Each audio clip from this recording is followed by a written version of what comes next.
న్యూస్లో చూస్తున్నాము ప్రతి ఒక్కరికి తెలుసు, ఈవెన్ ఇంక్లూడింగ్ కెమెరామెన్స్ కూడా తెలుసు, మీకు కూడా తెలుసు, నాకు తెలుసు.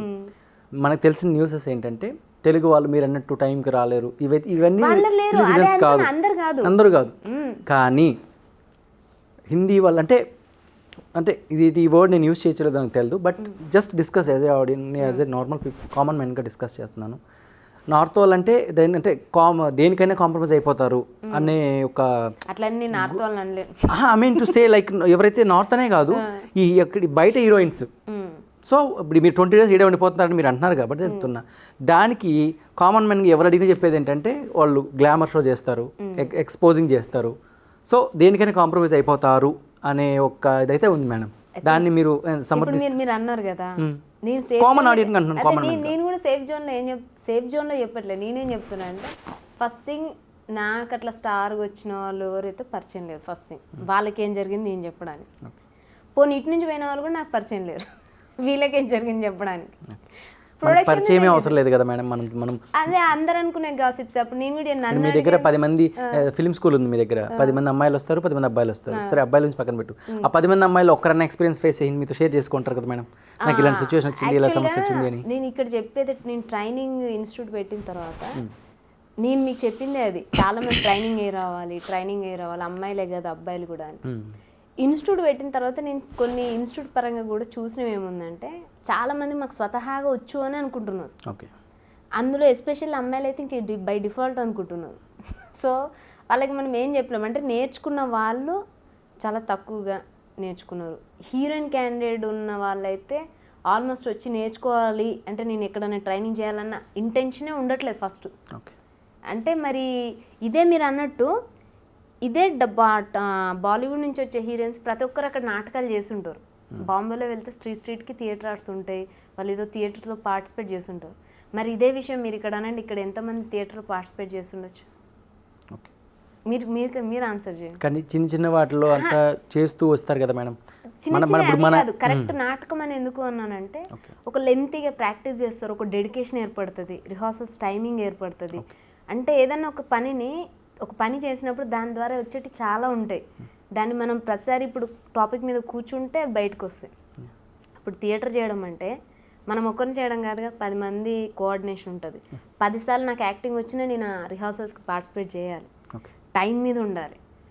వాళ్ళ షార్ట్ అంటే వాళ్ళ సీన్ అయిపోగానే ఇక్కడ ఏం కెమెరా యాక్షన్ చెప్పదు, యాక్షన్ కట్ ఏం చెప్పదు, మనమే వెళ్ళాలి టైంలో డైలాగ్ చెప్పాలి, ఆ డైలాగ్ మొత్తం గుర్తుంచుకోవాలి. మళ్ళీ డబ్బింగ్ ఆర్టిస్టులు డబ్బింగ్ ఇవేం లేవు. సో ఎన్నో రకాలు వస్తాయి ఒక థియేటర్ చేసినప్పుడు. మరి ఆ ఎక్స్పీరియన్స్ వల్ల వాళ్ళు బెటర్గా చేస్తున్నారేమో. అంటే ఈ లాంగ్వేజ్ వాళ్ళకి రాదు కదా మేడం. సో ఎలా మీరు అన్నట్టు చేయడం అంటే ఓన్లీ డైలాగ్ అంటే తర్వాత సినిమా కాబట్టి డబ్బింగ్ చేయొచ్చు, బట్ టైంకి రావడం కానీ చేయడం కానీ, ఆ డెడికేషన్, ప్యాషన్ అంటే ఇది ఉండొచ్చు అని నేను చెప్తున్నా. మీరు అడుగుతుంటే నేను కూడా క్వశ్చన్ చేస్తున్నా. సో ఇక్కడ నేను ఇన్స్టిట్యూట్ పెట్టినప్పుడు ఏమైందంటే, ఇక్కడ మాత్రం స్వతహాగా వచ్చు అనుకునే వాళ్ళు ఎక్కువ ఉన్నారండి. బాయ్స్లో కూడా, నేను అమ్మాయిల్ని అనట్లేదు, బాయ్స్ అయినా గర్ల్స్ అయినా. నేను అదే చెప్పాగా, మిడిల్ క్లాస్లో కొంచెం ఎందుకు ఉందో తెలియదు కానీ పెద్దవాళ్ళందరూ నేర్పిస్తున్నారు, కానీ చిన్న వాళ్ళకి మాత్రమే నేర్పించకుండా స్వతహాగా పంపిస్తున్నారు. సో దానివల్ల ఎక్కువగా గర్ల్స్ వచ్చిన వాళ్ళు లేరు. నా దగ్గరకు వచ్చిన గర్ల్స్లో క్యారెక్టర్ ఆర్టిస్టులు వచ్చారు, వాళ్ళు క్యారెక్టర్ ఆర్టిస్ట్ చేస్తున్నారు. హీరోయిన్ రేంజ్ రావాలంటే హీరోయిన్ రేంజ్ మరి మీరు అన్నట్టు ఇంకొకటి కూడా ఏంటంటే, ఇక్కడ సినిమాకి పంపించడానికి తల్లిదండ్రులు కూడా భయపడతారు. సో వాళ్ళు భయపడి ఏదో మ్యారేజ్ చేసి ఏదో అయిన తర్వాత పెళ్లి చేసుకున్నాక వాళ్ళకి ప్యాషన్ ఉండి నేను ఇప్పుడన్నా చేయాలని చెప్పి వచ్చి నేర్చుకున్న వాళ్ళు ఉన్నారు. రిటైర్మెంట్కి దగ్గరలో ఉన్న వాళ్ళు కూడా వచ్చి నేర్చుకున్నారు. గవర్నమెంట్ హాస్పిటల్లో హెడ్ నర్స్గా చేస్తున్నాయి. ఓకే, ఆమె అసలు ఇంట్లో ఫ్యామిలీలో ఉంటుంది. ఎప్పుడో ఆమె పాతకాలం సినిమాలు చెప్తుంది, మార్వడీస్. అప్పుడు చూసి అప్పటి నుంచి చేయాలనుకున్న కోరికను అలాగే పెట్టుకొని, వాళ్ళ పిల్లలు పెద్దగా వాళ్ళకి ఇప్పుడు పెళ్ళిళ్ళు అయినాక ఇప్పుడు ఎవరు ఆబ్జెక్షన్ చెప్పారు కదా, ఇప్పుడు వచ్చి నేర్చుకుంది తను. సో ఇట్లాంటి వాళ్ళు ఉన్నారు, వస్తున్నారు, చేస్తున్నారు. ఈ ఏజ్లో ఉన్న వాళ్ళైతే ఇంకా పర్ఫెక్ట్ ఖచ్చితంగా తారసపడలేదు, రాలేదు. కాబట్టి ఎక్స్పీరియన్స్ లేనప్పుడు నేను మళ్ళీ అజ్యూమ్ చేసి కథలు చెప్పలేను. కథలు రాస్తా అంతే, చెప్పను. Okay, right. మీ లైఫ్లో అంటే హానెస్ట్ చెప్పాలి, టు బి ఫ్రాంక్, మీ లైఫ్లో ఇండస్ట్రీలో ఇన్ని ఇయర్స్ నుంచి మీరు ఉన్నారు ఇండస్ట్రీలో, మీకు అంటే ఎదురైన అంటే వరస్ట్ సిచ్యువేషన్ మీరు ఫేస్ చేసిన ఏదైనా సఫర్ అయిన సిచ్యువేషన్ ఒకటి చెప్తారా? In industry, especially in industry, film ఇండస్ట్రీలో పర్ఫెక్ట్ చెప్పాలంటే ఏం జరగలేదు, అట్లాంటి వాటికి వెళ్ళలేదని నేను చెప్తున్నాను. మీరు వెళ్ళకపోయి అంటే మీరు ఏదైనా షూట్కి వెళ్ళారో లేకుంటే ఇప్పుడు ఎవరైనా ఆడిషన్కి పిలిచారో లేకపోతే వాట్ ఎవర్ ఎక్కడో చోట నాకు అంటే వాళ్ళ పేర్లు మనకు వాళ్ళ ఇది మనకు వద్దు, బట్ పేర్లు అవేమొద్దు ఎక్కడ ఫేస్ చేయలేదు అని మీ మనసాక్షి మీద ప్రమాణం చేసి చెప్పగలరా మేడం? ఫేస్ చేయలేదు, పక్కా డౌట్ లేదు. ఎందుకంటే నేను ఓన్లీ ఇండస్ట్రీలోనే లేను, సమాజంలో కూడా ఉన్నా, చదువుకొని ఉన్నా. మనకు వెళ్ళినప్పుడు ఆడిషన్ ఎట్లా చేస్తారో తెలుసు, ఏం చేస్తారో తెలుసు. వెళ్ళిన తర్వాత వాళ్ళు చేస్తారా చేయరా కూడా కొంచెం నేను అవగాహన చేసుకోగలను. ఇప్పుడు కొత్తగా వచ్చిన వాళ్ళు కొంతమంది ఏంటి పెట్టగానే షూటింగ్ అయిపోతుందని నమ్మేస్తారు, మాకు ఫోన్ చేసి మేడం షూట్ స్టార్ట్ అయిపోయిందని కూడా చెప్తారు. కానీ నేను నమ్మను.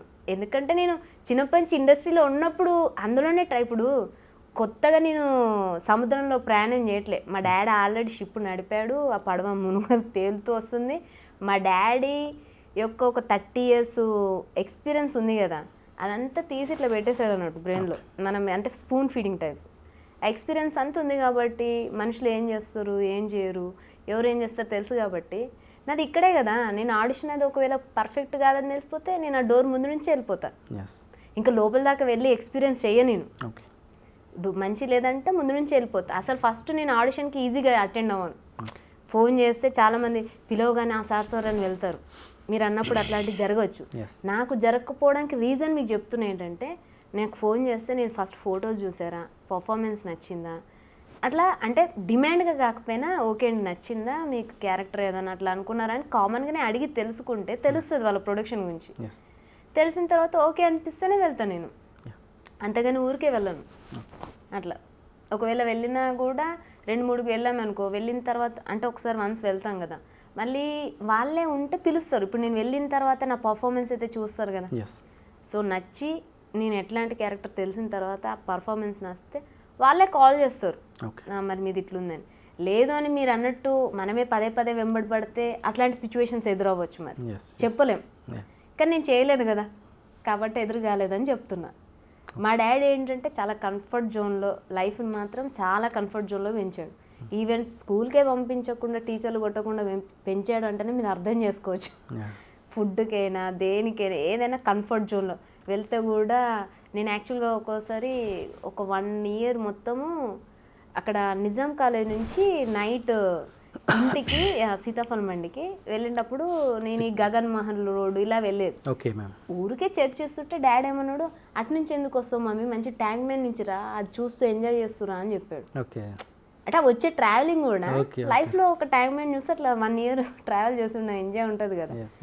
అంత కంఫర్ట్గా పెంచాడు కాబట్టి ఐడియాలజీ కానీ అభిరుచులు కానీ చేసే పనులు కానీ అలా ఉండడం వల్ల నేను ఎదురుపడలేదు అని చెప్తున్నా. అంతేగాని సమాజం బాగుంది యాక్సిడెంట్లు అవ్వట్లేదు నాకు అవ్వలేదు అని చెప్పట్లేదు. నేను మంచి డ్రైవ్ చేస్తున్నా కాబట్టి నాకు యాక్సిడెంట్ అవ్వలేదు అని చెప్తున్నా. మీ లైఫ్లో ఒక మెన్ ఉన్నారు, అది మీ ఫాదర్ గురించి చెప్పారు. కానీ మాకు తెలిసింది, మీ గురించి ఎంక్వైరీ చేస్తే మాకు తెలిసింది ఒక ఇన్ఫర్మేషన్ వచ్చింది, ఆ సెకండ్ మెన్ గురించి మీరు చెప్పట్లేదు. ఎవరు సెకండ్ మెన్? మీరే చెప్పాలి. మీ లైఫ్లో సెకండ్ మెన్ ఉన్నారు. No, you have to answer me. You have to answer me. You have to answer me because నా లైఫ్లో లేదు, మీరు కొత్తగా చెప్తున్నారు కదా. మీ లైఫ్లో సెకండ్ పర్సన్ మెన్ ఉన్నారు, అది మీరు చెప్పాలి. అదే లేరు కదా. యువర్ అంటే నమ్మొచ్చా మేడం? నమ్మచ్చా అంటే అబద్ధం చెప్పినప్పుడు నమ్మచ్చు కదా. I mean to say like మీ ఇప్పుడు మీ ఫ్యూచర్లో మీకు కాబోయే హస్బెండ్ గురించి చెప్పండి మేడం అంటున్నాను. రావాలి కదా, రాకముందు నేనే చెప్తాను. అంటే మీ పెళ్ళి చేసుకోరా మేడం? పెళ్ళి అయితే మీ అబౌట్ అంటే ఇన్ని కళలు ఉన్నాయి కదా, దీనికి ఇంత దొంగ తినడు క్వశ్చన్ ఎందుకు అట్లా. నాకు అన్ని సపోర్ట్ చేసే వాళ్ళు అంటే సెకండ్ మ్యాన్ ఆయనే కదా మేడం. ఇప్పుడు వరకు మీరు అన్ని మా ఫాదర్ అంటున్నారు కాబట్టి మీ లైఫ్ లో ఉన్న సెకండ్ పర్సన్ మీకు తోడబుట్టిన ఎవరు కాబట్టి సపోర్ట్ పర్సన్ అవుతాడు. కానీ మా డాడీ లాగా గురువు అవ్వలేరు. గురువు ఎప్పుడైనా గురువే. ఓకే, గురు స్థానాన్ని ఎవరు తీసుకోలేరు, తండ్రి స్థానాన్ని తీసుకోలేరు. మా డాడీ తండ్రి ప్లస్ గురువు, సో ఆ స్థానాన్ని అయితే ఫిలప్ చేయలేరు ఎట్లయినా. సో ఆ స్థానమే. కానీ మనం ముందుకెళ్ళడానికి ఈవెన్ ఒక హస్బెండ్కైనా వైఫ్ సపోర్ట్ అవసరం. ఫ్యామిలీ అంటేనే వైఫ్ అండ్ హస్బెండ్ కాబట్టి ఒకరికొకరు సపోర్ట్ అవసరం. సో అట్లా సపోర్ట్ ఉన్న వాళ్ళు వస్తే ఖచ్చితంగా చేసుకుంటాం. మీది లవ్ మ్యారేజ్ అరేంజ్మెంట్? చేసుకోబోయే అబ్బాయి ఎలాంటి క్వాలిటీస్ ఉండాలి ఇన్ ఫ్యూచర్? నేను హ్యాపీగా ఉన్నా, తను కూడా హ్యాపీగా ఉంటాడు. ఇద్దరు కలిసి డబుల్ హ్యాపీ అవ్వాలి. కానీ పెత్తనాలు చేయడానికి ఆధిపత్యాలు చేయడానికి ఈవెన్ నేను కూడా చెప్పాను వచ్చిన తర్వాత, ఇన్నేళ్ళు ఒక కుటుంబంలో పెరుగుంటాడు, ఒక కుటుంబం మమ్మీ డాడీ ఉండే ఉంటారు కదా. ఎట్లా తినాలి, ఎక్కడ టవల్ వేయాలంటే అందరు అంటారు కదా టవల్కి గొడవ అవుతుందని, ఎక్కడ టవల్ వేయాలి, ఎక్కడ చెప్పులు ఇప్పాలి, ఇవన్నీ తెలిసే పెరుగుతారు, అట్లనే పెరగాలి. నేనైతే అట్లనే పెరిగాను. సో ఇప్పుడు నాకు స్పెసిఫిక్గా టవల్ ఎక్కడ వేయాలి, చెప్పులు ఎక్కడ ఇప్పాలి నాకు చెప్పక్కర్లేదు. నేను వచ్చే అతనికి ఇప్పుడు ఈ చదువులన్నీ ఆపేసుకొని, టీచింగ్ ఆపేసుకొని, బుక్కులు ఆపేసి, సినిమాలు ఆపేసి, నువ్వు టవల్ అక్కడ ఈ చెప్పులు ఇక్కడ ఇప్పు, ఇట్లాంటివి నేను చేయను. ఇట్లాంటి చిల్లర ఫస్ట్ టక్కున తీసేసి, ఇంకా రెండోది ఇంకా డెవలప్మెంట్లో ఏంటంటే తనకి ఒక అభిప్రాయం ఏదో ఉంటుంది. అంటే చిన్నప్పుడు మనం పుట్టినప్పుడు మనకు ఒక కళ ఉంటుంది కదా ఇట్లా అవ్వాలని. సో తను ఏమనుకున్నాడో అది చేయొచ్చు, దానికి నేను సపోర్ట్ చేస్తాను. నేనేమనుకున్నానో అది తను నాకు సపోర్ట్ చేయాలి, అంతే. ఇంతే కోరుకుంటున్నాను. ఇప్పటివరకు నాకు తెలిసిన మీరు చెప్పిన పాయింట్ బట్టి చూస్తే, మా అబ్జర్వేషన్ బట్టి ఏంటంటే, మిమ్మల్ని పెళ్లి చేసుకోవడానికి ఏ ఒక్కరు ముందుకు రారు. ఎందుకు? ఏ ఒక్కడు ముందుకు రాడు మేడం. ఎందుకంటే మీరు తైక్వాండో, కరాటే ఇవన్నీ నేర్చుకున్నారు. జనరల్గా అమ్మాయిలు అంటే కోపం వచ్చినప్పుడు అబ్బా హస్బెండ్ అదొకే. ఈ తైక్వాండో ఎప్పుడైనా కోపంలో మీ మీద చేయినా లేదా గొడవ అయినా ఎక్కడ మీరు కొట్టేస్తాడు భయంతో. ఒకవేళ ఎంకరేజ్ చేస్తే యాక్టర్, డైరెక్ట్, డాన్స్ అంతా ఓకే, కానీ తైక్వాండో కూడా మీ స్కిల్ ఉంది తెలిస్తే ఎలా ధైర్యంగా ఈ జనరేషన్ ఎలా పెళ్లి చేసుకుంటారు? బెస్టే కదా. అట్లా కొట్టేటోడు వస్తాడంటే ముందే తప్పుకుంటున్నాడు, వచ్చి దెబ్బలు తిని కొట్లాడుకొని అదొక పెద్ద కాంట్రవర్సీ బదులు ఇప్పుడే పీస్ఫుల్గా ఉండొచ్చు. అట్లా కొట్టనోడే వస్తాడని అర్థం ఇప్పుడు. అంటే ఇంకా బెస్ట్ పర్సన్ వస్తాడు.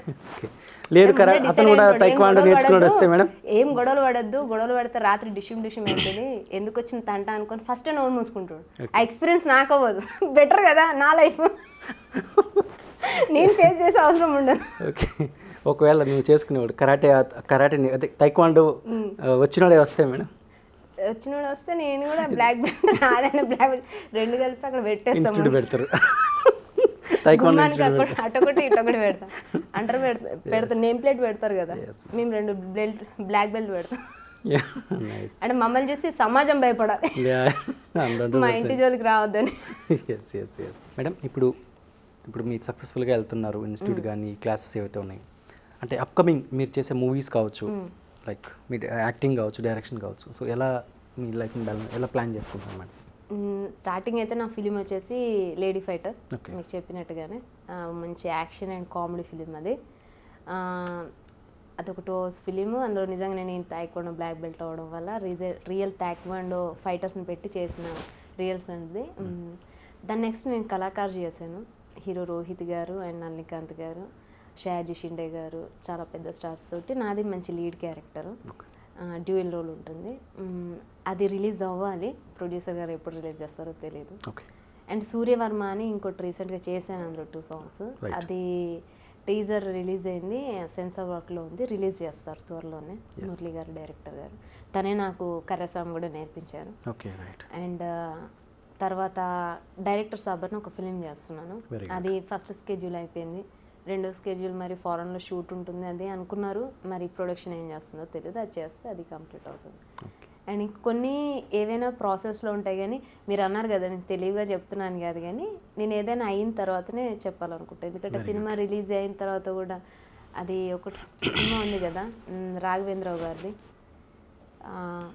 సాంగ్స్ కూడా చాలా హిట్, కానీ సినిమా ఇంతవరకు రిలీజ్ అవ్వలేదు. మంచి పెద్ద సాంగ్స్ హిట్, హీరో అంతా ప్రొడ్యూస్ చేశారు, కానీ ఇంతవరకు సినిమా లేదు. అంటే సినిమా ఇండస్ట్రీ అంటేనే అంత, సినిమా వచ్చి తెర మీద కనిపిస్తే కానీ మన షార్ట్ ఉందా, ఎడిట్ అయిందా, అసలు సినిమా వస్తుందా రాదా అని నమ్మకం ఉండదు. సో నేను చర్చలు అయితే జరుగుతున్నాయి మామూలుగా. అంటే నాకు యాక్షన్ ఉండడం వల్ల యాక్షన్ గురించి స్పెసిఫిక్గా అడిగిన వాళ్ళు ఉన్నారు, పర్ఫార్మెన్స్ అడిగిన వాళ్ళు ఉన్నారు. చూడాలి, అంటే చర్చలు అయితే అవుతున్నాయి, అది ప్రాసెస్ అయిన తర్వాత చెప్పొచ్చు. ఎస్పెషల్లీ మన తెలుగు ఇండస్ట్రీలో మేడం ఎక్కువ మంది ప్రొడ్యూసర్స్, ఈ పెద్ద పెద్ద బ్యానర్లో పెద్ద ప్రొడ్యూసర్స్ ఒక ప్లానింగ్ ప్రకారం వెళ్తున్నారు. వాళ్ళు పెట్టే బడ్జెట్కి మళ్ళీ వాళ్ళు ఇన్కమ్ జనరేట్ కానీ, అంటే రిలీజ్ ముందు కానీ రిలీజ్ తర్వాత కానీ మార్కెటింగ్ చేసుకుని వాళ్ళ డబ్బులు వాళ్ళు సేఫ్ జోన్లో ఉంటున్నారు. కానీ కొంతమంది సినిమా ప్యాషన్తో ఆస్తులని అమ్ముకొని ఉన్న డబ్బుల్ని కానీ తీసుకొచ్చి సినిమాలు చేస్తున్నారు. కానీ వాళ్ళకి సరైన ప్రాపర్ ప్లానింగ్ ఉండడం లేదు. అది కథ విషయంలో కావచ్చు, డైరెక్టర్ విషయంలో కావచ్చు, లేకపోతే ప్రాపర్ ప్లానింగ్ లేకుండా చేస్తున్నారు. అలాంటి వాళ్ళకి మీ తరపున, మీ ఇన్స్టిట్యూట్ తరపున ఎలాంటి సలహా ఇస్తారు మేడం? చాలా మంచి క్వశ్చన్ వేశారు. అంటే ఇప్పటివరకు అడిగిన దాంట్లోనూ ఇండస్ట్రీ ఎలా నడుస్తుంది, కానీ అసలు ఇండస్ట్రీలో ఉండే వాళ్ళు ఎలా నడుస్తారని అడిగారు. కానీ ఇప్పుడు ఇండస్ట్రీ నడవాలంటే ఏం కావాలనేది పర్ఫెక్ట్గా అడిగారు. ఎందుకంటే సినిమాకి నిర్మాతే తండ్రి, అంటే ఒక ఫ్యామిలీలో తండ్రి లేకపోతే పిల్లలు లేకపోతే ఎలా ఉంటుందో సినిమాకి కూడా తండ్రి లేకపోతే అలాగే అయిపోతుంది. మీరు అన్నట్టు చాలామంది వచ్చి పాపం ప్యాషన్తో వచ్చి వాళ్ళని వీళ్ళని నమ్మి తీసి నష్టపోయిన తర్వాత అదే మీరు అన్నట్టు వాళ్ళ ఆస్తులు అన్నీ కూడబెట్టుకుని అమ్ముతారు. ఇంకోటి ఇంకా ఎఫర్ట్ చేయలేరు వాళ్ళు. సో వీళ్ళ కోసం ఏంటి అంటే ప్రాపర్గా ఫస్ట్ థింగ్ మేము ఏం చేసామంటే కొన్ని అవగాహనకి వీడియోస్ పెట్టాము. బట్ అది ఒక్కసారిగా మీరు కథ బాగుంటే వెళ్ళిపోండి, లేదంటే మీరు ఇతన్ని నమ్ముకొని వెళ్ళిపోండి అని చెప్పడానికి లేదు. అందుకే డాడీ ఏం చేశారంటే cinema producer course, training for cinema producer అనే కోర్సుని పెట్టారు మా ఇన్స్టిట్యూట్లో. Sucharita film institute. ఇది గూగుల్ ప్లే స్టోర్లో యాప్ కూడా ఉంది మాది. యాప్ త్రూ కూడా ఎక్కడి నుంచైనా నేర్చుకోవచ్చు. కోర్స్కి సింగిల్ క్లాస్గా కూడా పెట్టాం. ఈవెన్ సెన్సార్ వర్క్ చేసుకోవాలంటే ఏం చేయాలి అది ఒక సింగిల్ కోర్స్గా కూడా పెట్టాం, పూర్తి కోర్స్ చేయకున్నా కూడా. సో 24 క్లాసెస్ తోటి చాలా మంది అసలు షాక్ అయ్యారు. ఇండస్ట్రీలో ఉన్న డైరెక్టర్లు కూడా కొంతమంది బాబ్జీ గారు కానీ, కర్రీ బాలాజీ గారు కానీ, సముద్ర గారు, వీళ్ళందరూ మా సిలబస్ చూసిన తర్వాత ఇంత ఉందా అమ్మ సినిమా ప్రొడ్యూసింగ్ అని వాళ్ళు ఆశ్చర్యపోయారు. అంటే సినిమా ప్రొడ్యూసింగ్ కోర్సులో ఇంత మ్యాటర్ ఉందా. మేము అంత ఇన్ డీటెయిల్గా రాసాము అందులో. స్టార్టింగ్ నుంచి మొదలెడితే సినిమా రిలీజ్ అయ్యి సేల్ చేసుకునే దాకా అసలు సినిమాలో ఏం ప్రాసెస్ ఉంటుంది మనకి తెలియనప్పుడు 100 రూపాయల ప్రోడక్ట్ని కూడా 1000కి అమ్ముతారు. సినిమాలో టైంలో చాలా టైం బీయింగ్లో మనకు అవసరం పడుతుంది, అమ్ముతారు. సో అసలు ప్లానింగ్ ఎట్లా చేయాలి, అసలు ఎక్కడెక్కడ రిజిస్ట్రేషన్స్ చేసుకోవాలి, ముందు పర్మిషన్స్ ఎక్కడ తీసుకోవాలి, సెన్సార్ వర్క్ ఎలా చేసుకోవాలి, అసలు ఆఫీస్ ఎలా తీసుకోవాలి, ఆఫీస్ తీసుకున్నప్పుడు ఎవరెవరిని మనము అక్కడ అంటే ఇప్పుడు మనం ఒక సంస్థ పెట్టినప్పుడు అక్కడ బాస్ కదా, ఎవరెవరిని రిక్రూట్మెంట్ చేసుకోవాలి ముందు, సినిమా చేసే ముందు అసలు ఎవరిని రిక్రూట్మెంట్ చేసుకోవాలి, వాళ్ళని చేసుకుంటే ఎంత క్యాష్ ఇవ్వాలి, ఎట్లా అగ్రిమెంట్, ఈచ్ అండ్ ఎవ్రీథింగ్. అసలు కథ తీసుకుంటే కూడా మీరు కథ నేర్చుకోక్కర్లేదు, కానీ ఒక ఆడియన్స్ చెప్పగలుగుతాడు. కథ రాయకపోయినా కూడా ఒక ఆడియన్స్ చూసి సినిమా బాగుంది బాగాలేదని చెప్తాడు ఒక జడ్జిలా. అసలు జడ్జి అంటే ఆడియనే. సో అట్లా ఆడియన్గా మీరు ఎట్లా సెలెక్ట్ చేయాలి సినిమాని, ఒక స్టోరీని ఎట్లా చూస్ చేసుకోవాలి, స్టోరీ రైటర్ని ఎట్లా చూస్ చేసుకోవాలి. ఒకవేళ అసిస్టెంట్ రైటర్ తీసుకున్నాం అనుకోండి, తన స్కిల్స్ తన క్యాపబిలిటీ ఎంత ఉంటుంది, ఏం చేయగలుగుతాడు. అసిస్టెంట్ అయినా కూడా మల్టీ టాలెంటెడ్ స్క్రిప్ట్ రైటర్ ఉన్నాడు అనుకోండి, తను ఏమేమి చేయగలుగుతాడు. ఎట్లా అంటే అంటే అందులో కూడా ఉంటారు కదా director, co director, assistant director. ఎవరిని తీసుకుంటే వాళ్ళకి ఎంత నాలెడ్జ్ ఉంటుంది, వాళ్ళు మీకు ఎంత యూజ్ అవుతారు. ఒకవేళ మల్టీ ఉంటే అట్లా స్టోరీ నుంచి మొదలెడితే story, direction, acting, office work, censor work, releasing, distributor, theatre, అన్నీ ఇన్ డీటెయిల్గా 24 లెసన్స్. అవి ఒక్కొక్క లెసన్లో మళ్ళీ డివైడ్ అయి ఉంటాయి. అట్లా చేసి పెట్టాం. అయితే సముద్ర గారు అయితే ఒకసారి అడిగారు కూడా సిలబస్, ఒకసారి తీసుకురా అమ్మ నేను మళ్ళీ ఒకసారి చూసుకుంటాను. సో హ్యాపీగా అనిపిస్తుంది అట్లా. అంటే ఈ కోర్స్ చేయమని చెప్తున్నా. ఇప్పుడు ఇది అంటే కోర్స్ ఫీజు గురించి నేను చెప్పడం కాదు, కానీ మామూలుగా ఫీజు అయితే 60,000, ఆన్లైన్లో నేర్చుకుంటే 30,000. సో తను నిజంగా ఒక 50 lakhs పెట్టి సినిమా తీసేస్తాను, 1 crore పెట్టి సినిమా తీసేస్తాను, ఈ థౌజండ్స్ ఆఫ్ మనీ పే చేసి అసలు సినిమా ఎట్లా చేస్తారని తెలుసుకోవచ్చుగా. ఇప్పుడు రేపు తెలియకుండా ఒక మేనేజర్ని పెట్టుకున్నాం అనుకోండి, తను ఎన్నో కాస్ట్లు చెప్తాడు, మనం చెప్తాం రిజిస్ట్రేషన్కి ఎంత అవుతుందో, అసలు ఎక్కడ చేసుకోవాలి, రిజిస్ట్రేషన్లో ఏమేమి అప్లై చేయాలి, ఇవన్నీ అక్కడ డీటెయిల్గా ఉంటాయి. అప్పుడు తను వచ్చి ఏవో చెప్పి కథలు చెప్పి ఎక్కువ మనీ తీసుకోలేడు. సో ఎక్కడ సినిమా చేసే ప్రాసెస్లో తను లాస్ అయ్యే అమౌంట్ కాదు ఈ కోర్స్ ఫీ. అండ్ లాస్ అవ్వడమే కాకుండా చేయడం వల్ల అసలు ఎలాంటి సినిమా ప్రాపర్గా చేయాలనేది తెలుస్తుంది. ప్రాపర్గా చేయడం తెలియకపోతే కూడా అప్పటికప్పుడు షార్ట్ చేసుకొని చేతులు దులిపేసి వెళ్ళే డైరెక్టర్లు కూడా ఉన్నారు. దానివల్ల వీళ్ళే నష్టపోతున్నారు. రైటర్లు కూడా అప్పటికప్పుడు కూర్చొని ముందు 10 నిమిషాల కథ బాగా చెప్తారు.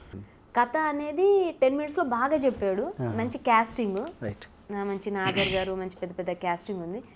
10 minutes బాగుంది కదా అని చెప్పేసి తను పెట్రోల్ బంక్ అమౌంట్ అవన్నీ తీసుకొచ్చి ఇంట్లో పెట్టిన తర్వాత ఫస్ట్ చెప్పిన అమౌంట్ కొంత అంటే ఫస్ట్ 2 CR ఎంతో చెప్పాడు, అది 3 CR 3.5 వరకు పోయింది. అది వెళ్ళడానికి రీజన్ ఏంటి, తను ప్రాపర్ డైరెక్టర్ని సెలెక్ట్ చేసుకోకపోవడమే.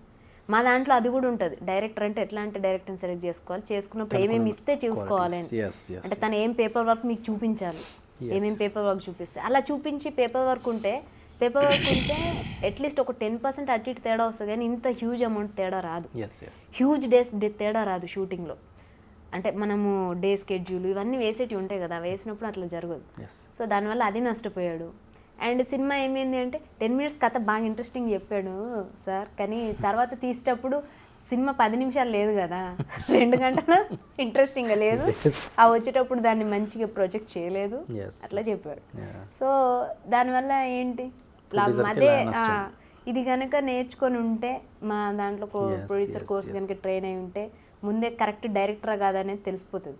అంటే మనం డైరెక్షన్ చేయలేకపోయినా, ఈవెన్ ఒక కన్స్ట్రక్షన్ ఆఫీస్ పెట్టుకుంటాం, నేను కన్స్ట్రక్షన్ చేయలేకపోయినా వచ్చినప్పుడు ఆ ఎంటెక్ పర్సన్ని బీటెక్ పర్సన్ నేను ఇంటర్వ్యూ చేసినప్పుడు నాకు తన క్యాపబిలిటీ తెలిసిపోతుంది.